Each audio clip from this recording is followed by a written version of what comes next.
sudah dibuka rahasia-rahasia. Itu diantaranya. Apalagi taubika namakan wabiyakulu mayakun. Ada apa di balik bismillah? Lagi dari syahadat tadi, rukun syahadat, yakin kepada adanya Allah, yakin terhadap sifat Allah. Yang ketiga, yakin terhadap amal Allah. Rukun syahadat yang keempat, yakin terhadap apa yang dibawa oleh Rasulullah, yakin terhadap kanjeng Nabi Muhammad SAW dan ajaran yang dibawa oleh beliau, yaitu kitab suci Al-Quran. Itu rukun syahadat. Bagi dua, syahadat ilahiyah dan nabawi.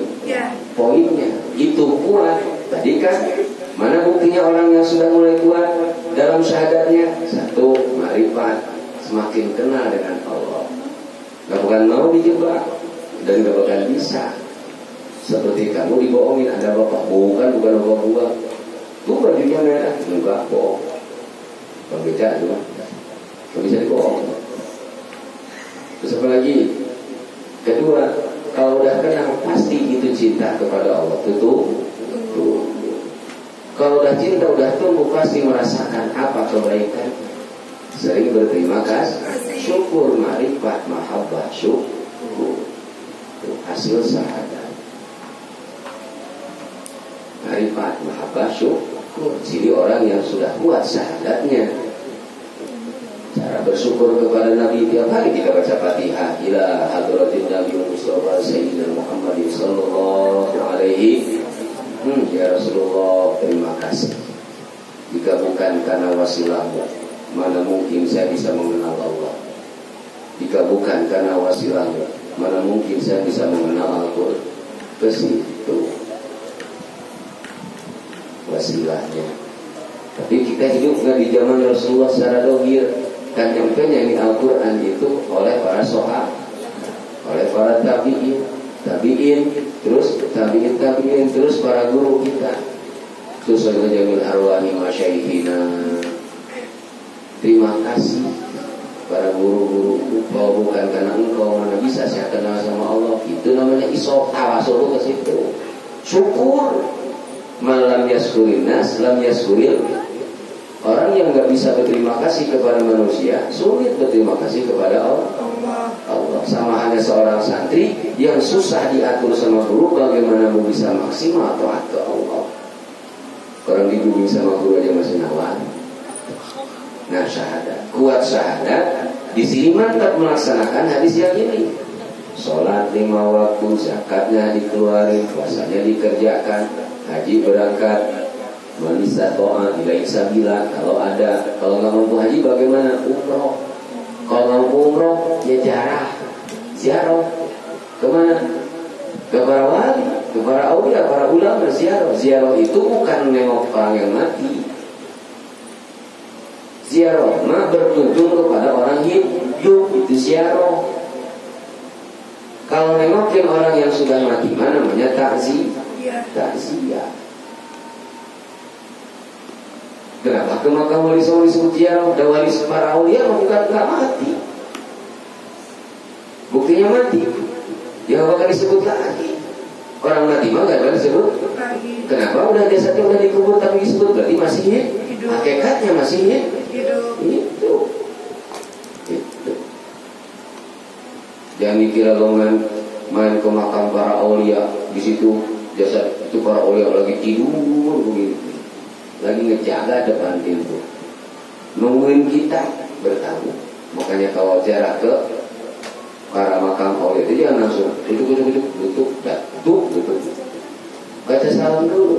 Lakafi sholatullah ala syafi salamullah bimuhyin dini khalisna minal wa iya ibadah Allah dan seterusnya. Terusin. Yang kucuk-kucuk masuk duduk. Oh begini. Baik. Itu aulia Allah. Yang disamain dengan jarak ke makam-makam orang-orang biasa. Ada kualitas. Ya kan ziarah makam ke para aulia itu bukan cuma nyedot berkah, serta kesolehannya. Dia biasanya berkah. Ya Allah, cipratin. Beliau ini ahli ibadah. Cipratin ke saya apa? Semangat ibadahnya. Cipratin ke saya kesolehannya. Kalau kesolehannya terciprat, nyiprat ke kita, rajin ibadahnya nyiprat ke kita, masa iya berkah akan ngikutin? Itu maksud.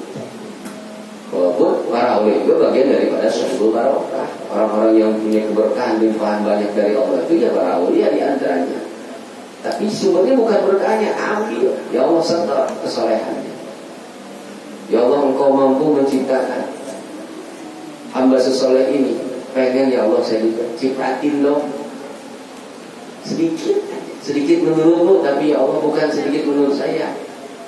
Kesolehannya akan sedikit menurut Allah mau gede banyak. Lanjut. Jadi mudah ke sana, udah buat sampai haji ke sana. Minimal ziarah ke para aulia. Kalau belum nyampe umroh juga. Aduh jauh para aulia. Atau bersilaturahmi kepada guru para ulama, guru-guru minimal gitu. Kan kamu belajar dari rumah ke majelis ke pondok itu ketemu guru di ruang majelis itu apa? Itu kan salah satu hadis ya kan, man zaro aliman faka'anna mazaro. Siapa orang yang ziarah kepada orang alim, sesungguhnya itu orang seakan-akan ziarah kepadaku. Ada niat silaturahmi. Kita mau mengunjungi guru itu bukan cuma tujuan belajar, ada juga silaturahmi. Hakikatnya sama seperti ziarah ke Rasulullah. Kenapa? Karena di orang tersebut, di alim tersebut ada ilmu yang mau Rasul wariskan kepada beliau. Itu bukan jangan dikira ngaji itu cuma selewat ngaji doang. Wa man safaha aliman, siapa orang yang berjabat tangan dengan orang alim, faka'anna masafahani. Siapa orang yang ziarah berjabat tangan, bukan salam-salaman tapi musafah. Salam-salaman, assalamualaikum, salam-salaman. Kalau jabat tangan itu musafah namanya, bukan salam-salaman. Assalamualaikum, salam. Itu namanya salim, salam-salaman. Kalau tangan begini namanya musafah, berjabat tangan. Itu. Pakaian nama musafah. Komplit tuh satu hadis. Wa man jalasa aliman, pakaian nama jalasan. Komplit. Jadi datang hadir dari rumah ke masjid bukan cuma modal pahala ngaji doang. Pahala di hadis itu ada di situ, ziarahnya dapat, sofahannya ada, duduknya ada, semuanya. Belum takdimnya ke ilmu, takdimnya ke ahli ilmu. Yang ditalim itu kemarin. Tapi di situ minimal kalau memang haji belum berangkat juga gara-gara corona. Jam segini udah pada pulang corona. Ada jam 9 bagi doang. Ya, iya. Jam 8 ke jam 9. Dan jam 2 nggak ada jam 9. Pada tidur kalau di gol hisab kan. Nah di gol hisab itu kalau udah mantap semuanya kan enak. Dari syahadat tadi tetap kuat. Kenapa kita masih malas ibadah? Yang salah bukan sholatnya. Orang-orang yang meninggalkan sholat itu bukan nggak hafal sholat, apa, tapi ada salah di mana? Di keyakinannya. Makanya inti ini menurut tauhid dan sudah lain. Kata hulu jannata rabbikum, masuklah kalian ke surga, tempatnya kenikmatan. Digoi isabil tanpa dihisab. Amin. Wa sallallahu alaihi wasallam, dan telah bersabda kanjeng Nabi Muhammad sallallahu alaihi wasallam, as-salatu, bermula salat 5 waktu itu. Imaduddin, imaduddin itu adalah tiangnya agama. Paman, maka siapa orang aqamaha yang mendirikan itu salat, faqad aqamaddin. As-salatu, bermula salat 5 waktu, imaduddin itu adalah latihannya agama. Paman, maka siapa orang aqamaha yang mendirikan itu salat, faqad aqamaddin, maka sesungguhnya orang tersebut sudah mendirikan agama.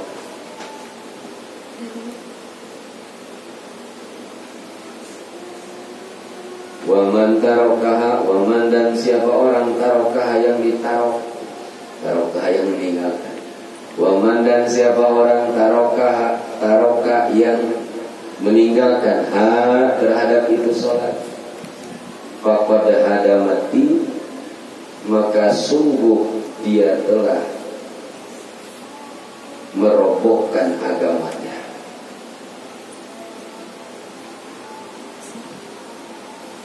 Adik, implementasi dari syahadat ini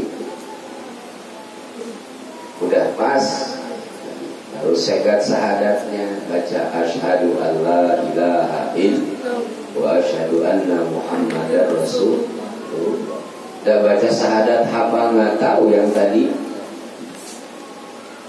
ke Allahnya belum yakin, sifatnya ditanya sifat Allah ada berapa, bengong. Ditanya kasih pertanyaan apa afal Allah, masih bingung. Siapa Nabi itu? Kapan dilahirkannya? Di mana dilahirkannya? Di mana wafatnya? Umur berapa diangkat jadi Nabi? Umur berapa diangkat jadi Rasul? Berapa tahun syiarnya Rasulullah? Apa kitab yang dipercayakannya? Berapa lama kitab turun dengan sempurna kepada Rasulullah? Ayo, pantas, nggak gampang. Biar kata pas saya ngucapin asyhadu alla ilaha illallah, kalau itunya kuncinya nggak dipahami. Sama seperti kamu tahu motor bisanya naik motor, nggak tahu cara starter motor. Gak bisanya diboncengin, beli motor yang jalanin orang, bisanya kamu diboncengin doang. Gitu. Ngaku punya motor, tapi aku bisa bawa motor kagak. Begitu, ngaku bisa syahadat, ditanya apa? Rahasia syahadat. Syahadat. Syahadat. Siapa? Siapa zat yang menciptakan kita? Siapa zat yang mengurus kita? Tanyaan. Makanya dalam sholat ini wajah lilladzi fataras samawati itu. Ini wajahku, sesungguhnya aku menghadapkan wajahku wajah lilladzi kezat fataras samawati yang telah menciptakan 7 lapis langit wal ardi dan bumi, hanifan dengan condong, dengan penuh keberpihakan, muslimah. Wama ana minal musyrikin, dan saya bukan termasuk orang musyrik. Tiap hari baca, tiap musolat dibaca itu, sunat muakkad hukumnya dalam sholat. Wama ana minal musyrikin, tapi masih senang, masih yakin, percaya dengan hal selain daripada kekuatan yang lain. Wama ana minal musyrikin. Inna sholati, sesungguhnya sholatku. Sholat yang mana? Selesai. Tuh. Jadi sholat itu adalah tiang agama. Bagaimana orang yang suka meninggalkan hadamati, dia sedang merobohkan agamanya. Wa qala sallallahu alaihi wasallam, dan telah bersabda Kanjeng Nabi Muhammad sallallahu alaihi wasallam, al-mar'atu, bermula perempuan, wedon, idza sholat,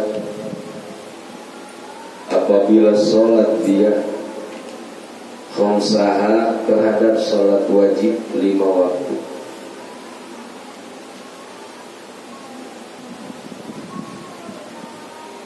wa zakat, dan mengeluarkan zakat, itu dia si mar'ah, perempuan, malaha, terhadap hartanya, wasoma, dan berpuasa dia, syahroha, di bulan Ramadan,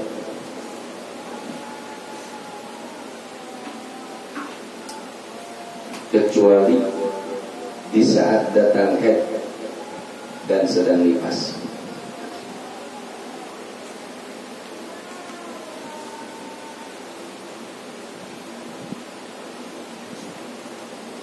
Wahajat, dan beribadah haji itu perempuan, baita rabbiha, ke Baitullah,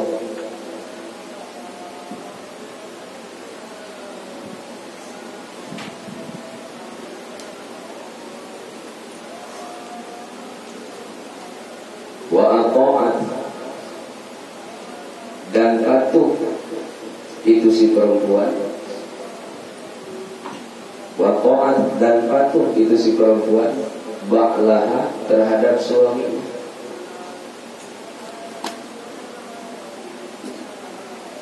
Patuh terhadap suaminya.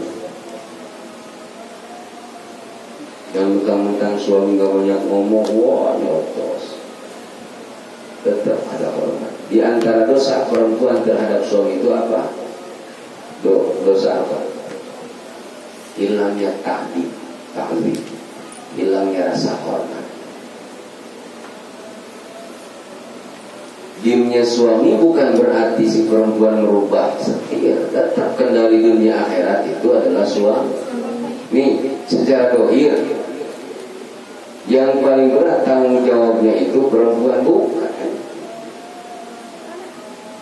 Perempuan mah berat tanggung jawab itu di dunia.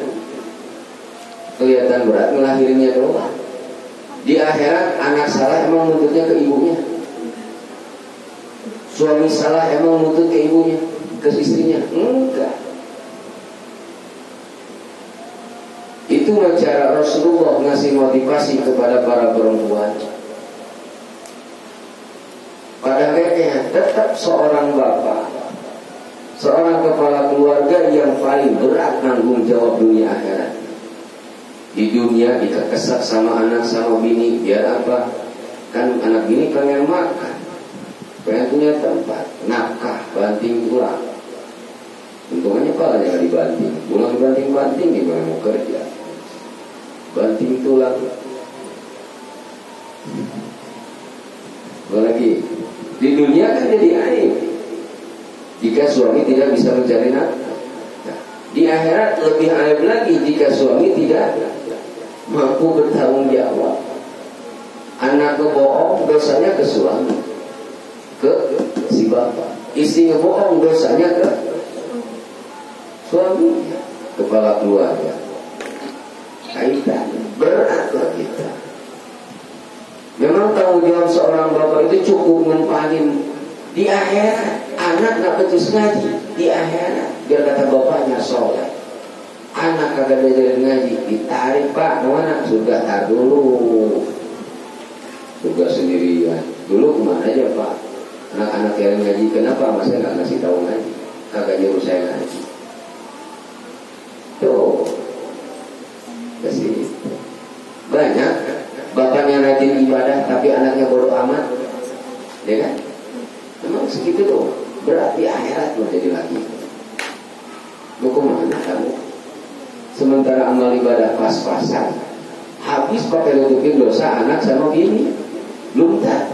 Iya. Belum dosa pribadi sama yang lain. Problem mah gampang. Wabah Allah tadi itu, dia mau sholat, zakat, puasa, haji, terus taat ba'alaha terhadap suaminya. Wa taat dan mau turut taat kepada suaminya, ba'alaha terhadap suami. Wa ahsana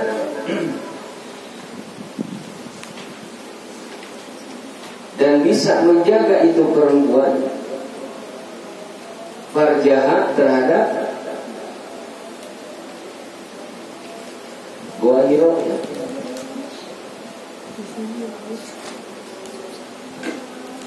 Farjaha terhadap farjinya.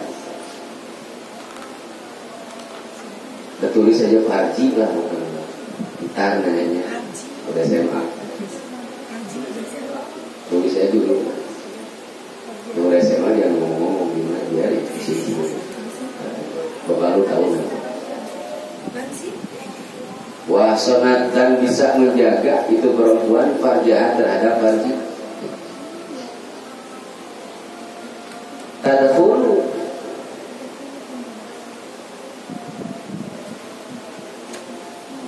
maka masuklah itu si perempuan. Tadkhulu maka akan masuk itu si perempuan jannata rabbiha, ke dalam surganya Allah, terhadap surganya Allah. Min ayyi babin,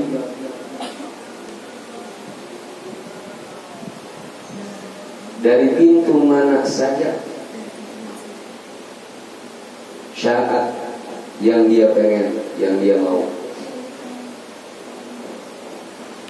Yang berat jadi seorang istri yang mana? Wa ata'at ba'laha, sama wa ahsanat farjaha. Di antara kelemahan para perempuan dalam berkeluarga, hilang rasa takdim hormat terhadap suaminya, itu adalah dosa. Apalagi berani berani.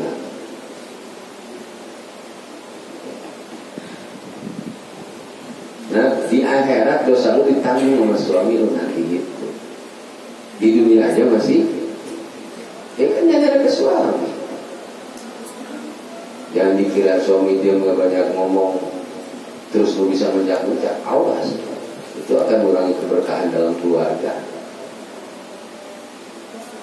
Bilang keberkahan, lihat orang-orang yang keluarganya berkah, istrinya, takdirnya ada ke suami. Tapi jika hilang rasa hormat seorang istri pada suami, begitu aja perubahannya. Syukur-syukur masih sedang segitu-gitu. Ini kalau dicabutin sama Allah, diambilin semua nikmatnya, kupingnya masih ada tapi rasanya hilang. Itu kuping tinggal kuping tapi nggak bisa ngedengar, kayak gitu aja. Tuh, langsung dosa yang kedua yang bisa jadi jebakan para istri, wa ahsanat farjaha, tidak bisa menjaga farjinya. Yang disebut tidak bisa menjaga farji, udah jelas punya suami, masih jelalatan lihat laki orang, kantong cakep, masih keganjelinya. Suami sendiri lu lihat suami tetangga senyum-senyum, jangan ngasih awas, dia udah punya laki. Kalau sekarang mah terserah lu, itu selama janur kering lu terpasang kasih rapi. Lagi hati-hati di situ. Ya kan banyak yang selingkuh, kan gitu kan. Sama suami sendiri kucing.